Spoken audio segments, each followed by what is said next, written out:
Hello, YouTube.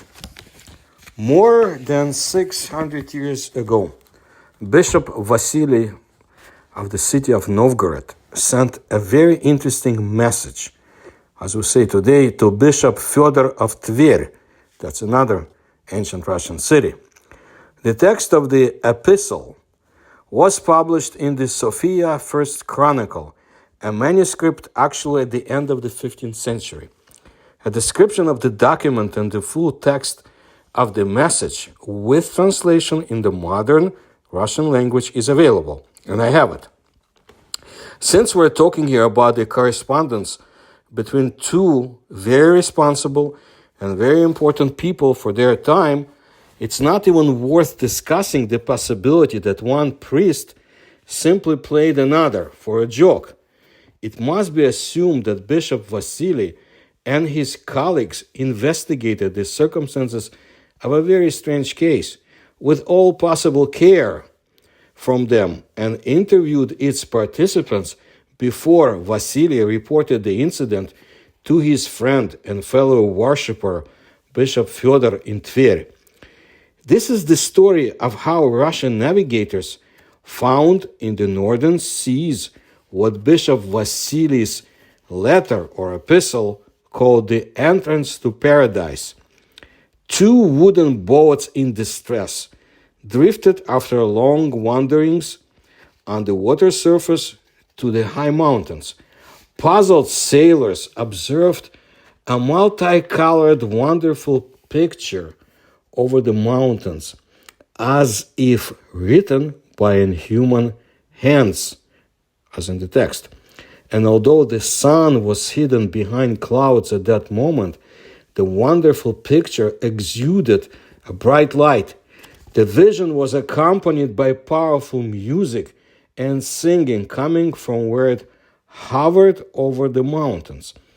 One of the daredevils, let's call them that, or brave sailors, decided to climb the mountain in order to solve the mystery of this mysterious vision, accompanied by no less mysterious acoustic phenomenon.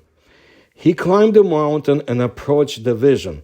Then suddenly he waved his hands joyfully, laughed, stepped forward, and disappeared from sight. The second brave man immediately began to climb the same mountain after the first one. Having reached the place where the first sailor disappeared, the second brave man also, with great joy, rushed to the colorful vision and disappeared into it. Then the sailors sent a third volunteer to the mountain, having previously, before they sent him, tied a rope to his leg. Soon he too vanished from sight, laughing at the top of his voice and joyfully splashing his hands. Alarmed sailors together grabbed the rope, began to pull, and after a while they pulled their messenger out from the wonderful picture, which exuded a bright light. However, they pulled him out of there dead. After that, the captain of one of the boats, whose name was Mstislav, did not take any more chances. He gave an urgent order to sail despite the bad stormy weather. Bishop Vasily, in his message to Bishop Fyodor, said in conclusion, "They rushed away from there. They could no longer look at it, at this ineffable grace, nor listen to the fun and rejoicing. And the children and grandchildren of these sailors are still alive and well, brother." What was it? In the epistle or message of Bishop Vasily, the described phenomenon is defined as the entrance to paradise, but it might as well have been called the entrance to hell. After all, the matter ended in death for all three brave daredevils who dared to approach the entrance and step over its supernatural threshold with joyful shouts. By the way, have you noticed the most significant detail of the story? The entrance had a property that in modern scientific language is called a feedback channel. It was not permeable only in one direction, to there. The sailors pulled the rope tied to the leg of the third of the brave men and pulled this daredevil out from there. However, he was already lifeless. He was dead. The human body could not tolerate the overloads that occurred at the entrance to this neighboring reality. However, it was possible to extract from that reality the body of the sailor, albeit dead. In the story told, nothing is said that any significant structural changes have occurred with this body. This means that the physical body of the deceased daredevil had not undergone any, at least external changes on the other side of the entrance. Speaking purely theoretically, one can imagine such a situation.